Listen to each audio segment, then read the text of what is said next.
Somos Codigio, un podcast de ciencia, tecnología e ingeniería, donde conversamos de distintos temas de interés y contamos con invitados expertos. Aquí encontrarás todo lo que necesitas saber para triunfar en el mundo de la tecnología. Conéctate con nosotros, conéctate con Codigio. El día de hoy tenemos un invitado muy especial que es Ever Grajeda y lo voy a presentar rápidamente. Él nació en la Ciudad de México. De forma oficial estudió en instalaciones eléctricas en el CECIT número 4.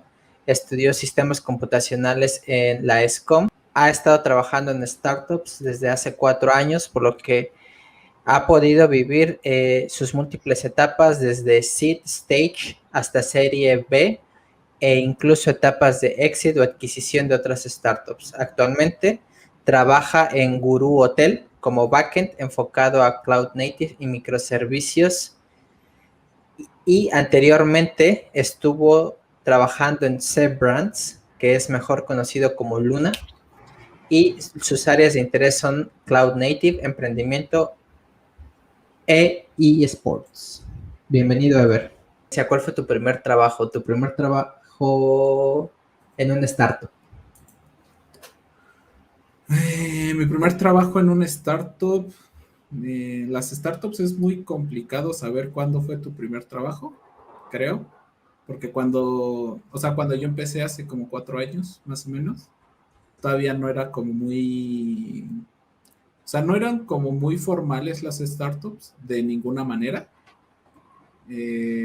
Con lo que me refiero a que con ninguna manera eran muy como oficiales, es que yo justo empecé a trabajar con un par de pues amigos conocidos que ellos acaban de salir de la carrera de marketing del TEC, uno del TEC y uno del Ibero, y ellos tenían como una idea de hacer como en ese entonces ni siquiera existía Rappi acá en México, ellos querían hacer como un Rappi, pero solo de farmacias. Oye, ¿y más o menos qué conocimientos básicos crees tú que se necesita para empezar a trabajar en un startup? Porque pues dijiste que no tenías mucha experiencia en esa área, eso. Entonces, si alguien quiere entrar a una startup, más o menos, ¿qué es lo que necesitas saber?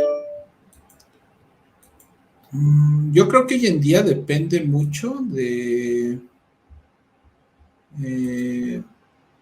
cuál es como tu objetivo dentro de una startup. O sea, yo creo que hoy en día ya se profesionalizó mucho, no solo las startups, sino que ya como todo el ambiente laboral de tecnología, y sobre todo como en el desarrollo. O sea, bueno, yo lo siento mucho así, porque en esa época era una época en la que, o sea, sí las startups no pagaban tanto, pero las empresas grandes fuera de Google, Amazon, Microsoft, esas empresas, o sea, fuera de ahí, tampoco pagaban realmente algo sustancial. O sea, digamos que en ese momento, eh, yo recuerdo que más o menos los salarios de las startups con los de las empresas como tradicionales estaban muy igualados. Entonces yo creo que ahí, sobre todo para empezar en una startup, en ese entonces no necesitabas nada. O sea, literalmente podías entrar. Tener ganas. Ajá, sí. Literalmente había fácil, yo hice unas 4 o 5 entrevistas donde había como, o sea, decía saber fundamentos de programación, saber fundamentos de HTML, fundamentos de JavaScript, fundamentos de, creo que PHP en algunos. Y luego así como en letras gigantes, tener ganas, aprender. Y ya, y era como, bueno, va. Distinguir entre una startup y una empresa normal. Ok. Creo que este es muy, muy subjetivo, es como, pues sí, depende mucho de la percepción, pero normalmente las startups tienen que ser, o el cómo las dividen es que tienen que ser de tecnología y tienen que tener un crecimiento anual por lo menos de 2x. Eh, o sea, si tu empresa es de tecnología, pero al año no creces 2 veces, probablemente no es un startup y muy probablemente es una pyme. Eh, Igual si tu empresa crece 2 o 3x, pero no tiene tecnología, pues tampoco es un startup. o por lo menos esa es como la definición que le dan como los Ventures Capitals más conocidos. Para los que no se escuchan, ¿qué es un Venture Capital? Ok. Venture Capital es como el pozo de los deseos, es como la olla de oro al final del arco iris. Básicamente ahí en el Venture Capital hay un montón de dinero que la gente deja por alguna razón, o sea, pueden ser inversionistas, pueden ser personas que dejan ahí su dinero para el retiro, pueden ser incluso pagarés del gobierno. O sea, hay diferentes formas en las que un Venture Capital saca el dinero, pero digamos que fundamentalmente el Venture Capital de lo que se encarga es de tener mucho dinero de inversionistas y ese mucho dinero repartirlo en proyectos que a ellos les convenzan y que muy probablemente les sean redituables en no corto tiempo, pero sí mínimo unos 5 o 6 años. O sea, que en 5 o 6 años la empresa pueda ser redituable para que ellos incluso puedan regresar el dinero a estos inversionistas. Pero pues por lo mismo trabajar en una startup pues tiene esos riesgos, ¿no? Como de que se acabe el capital o de que te compren otra empresa y pues desaparezcan los empleos o nada más algunos sobrevivan. Digo, no sé, en tu experiencia, ¿qué tan riesgoso es todo eso, ¿no? Como para alguien que quiere pues entrar en este mundo de las startups o de las que van empezando y pues para que lo tengan como en consideración o qué tienen que ver para pues ver si les conviene quedarse o tú cómo ves ahí.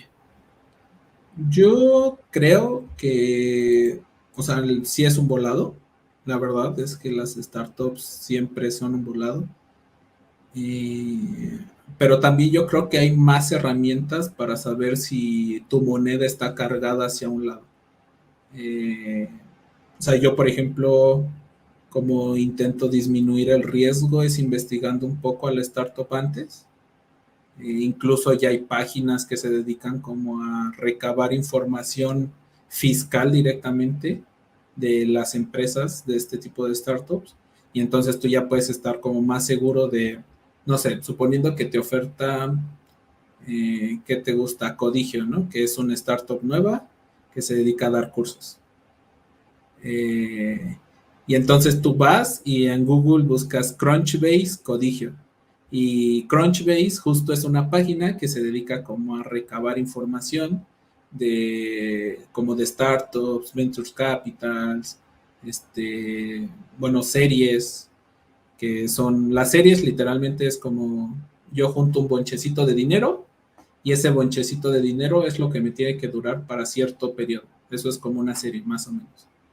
Y entonces con eso, por ejemplo, puedes entrar a Crunchbase y ver que Codigio levantó, no sé, $200,000 que le dio YC como capital semilla. A ver, Ok. ahí, perdón, entonces, ¿tú qué consejos nos darías para saber, pues, hacia qué startup apostarle y entrar? ¿O cuál dices es un poco rojo, no entres, no te conviene? Y yo creo que fundamentalmente las startups que sí o sí puedes entrar son startups que recién les acaban de invertir. O sea, ese es como por lo menos significa que mínimo vas a poder tener trabajo ahí 1 año o 6 meses. Porque si recién te acaban de invertir, pues ahí es como, o sea, normalmente las inversiones vienen por año. Entonces, si les acaban de invertir, pues quiere decir que mínimo tienen 1 año. Ese es como un consejo. Y el otro, yo creo que, o sea, ya entrando como en ese tema, yo creo que tú como desarrollador o incluso como cualquier otra persona que no necesariamente sea del área, deben de tener como objetivos muy claros al entrar a una startup. Oye, ¿y qué tanto es cierto esto de que los negrean? Yo creo que ahí depende mucho, o sea, en mi experiencia yo podría decir que los perfiles más junior, eh, y no, o sea, y aquí con Junior sí quiero hacer como una aclaración a referirme directamente al tiempo de experiencia, eh, porque es las personas que llevan menos tiempo trabajando, como en startups, como que existe mucho este sentimiento de querer sobresalir, de querer como aprender, de querer como escalar muy rápido, porque el ambiente se da, ¿no? O sea, se da que, por ejemplo, algo a mí que me gusta mucho es que en una startup puedes llegar y hablar con el director de tecnología, puedes llegar y hablar con el director de la empresa, con el director de marketing, el director de finanzas, o sea, literalmente es una Con como, todos. ajá, o sea, y lo que pasa ahí es que pues, no son muchos, ¿no? O sea, llegan a ser 30, 50, como que el ambiente se presta mucho a que quieras como crecer y como sobresalir y hacerte notar. Entonces sí te puedes llegar como a quemar mucho, te pueden llegar a sobrecargar de trabajo, pero creo que entonces ahí entra como mucho un mecanismo que tienes que desarrollar de decir no. O sea, creo que yo lo que más he aprendido de un startup es a respetar como mis tiempos y decir no. Sí, o sea, yo trabajo de tal a tal hora y listo, ya no me puedes pedir más. Sí. O justo a negociar, o sea, creo que también eso es algo que aprendí no hace mucho, la verdad, pero es como decir un no, pero cambiado por un, bueno, va, lo hago, pero tienes que estar consciente que lo que me pediste la semana pasada, pues no se va a poder, ¿no? O sea, es como ahí hacer como un intercambio en lugar de un no. Yo quería saber a ti qué te sirvió más, la universidad, de alguna plataforma en especial, o cómo ha sido tu forma de prepararte para cumplir esos retos o de seguir aprendiendo. Mm, yo creo que la universidad me dio muy buenas bases. O sea, yo la verdad es que no soy muy fan de las instituciones educativas, pero, o sea, sí tengo que reconocer que la universidad sí me dio muy buenos fundamentos de programación, de estructura de datos, eh, o sea, sobre todo esas materias como recién empezando con programación, creo que a mí me ayudaron mucho como para por lo menos ir escalando e ir aprendiendo cosas como por mi parte. Siento que la universidad sí me hizo muy autodidacta. Entonces, ahí yo creo que el cómo me preparé fue, yo creo que yo justo tengo como un mecanismo en el que primero eh, intento aprender de algún curso lo más básico, así no sé, por ejemplo, si voy a aprender un nuevo lenguaje para backend, un curso que me enseñe a hacer un CRUD, ¿no? O que me enseñe a hacer algún ETL, algo que tenga como que ver con una base de datos y un servidor corriendo. Y ese es como por donde empiezo y ya de ahí como que voy escalando ya con pura documentación. Joaquín hace una pregunta interesante. ¿Es más accesible acceder a stock options en una startup o depende? Bueno, Pero sí, o sea, entonces, como respondiendo la pregunta, yo creo que sí es más fácil acceder a las startups y sobre todo, o sea, de forma como ya muy puntual, en las startups americanas es muy, muy fácil acceder a stock options. O sea, creo que es como una práctica más estadounidense que latinoamericana. ok. Y por ejemplo, ¿tú aceptarías un salario más bajo que el que tienes actualmente en una startup si te dan más stock options? Yo creo que depende, o sea, yo creo que ahí sí depende 100% si pues ver si la empresa ya lleva más de 2 años y se ve que va a levantar otra serie. O sea, yo creo que ahí sí depende mucho, porque la verdad es que, o sea, sí, pues las stock options al final del día son una promesa. ¿Qué es un ¿Qué stock es y cómo option? funciona para los que están ¿Qué es y con qué viéndonos? se come? Sí. Ajá. Un stock option es una promesa de que te voy a dar acciones. Y digo una promesa porque si la empresa no está en la bolsa, pues no existen esas acciones. Y más o menos, o sea, como un dato acá curioso, el 20% son las empresas las startups que duran más de 2 años.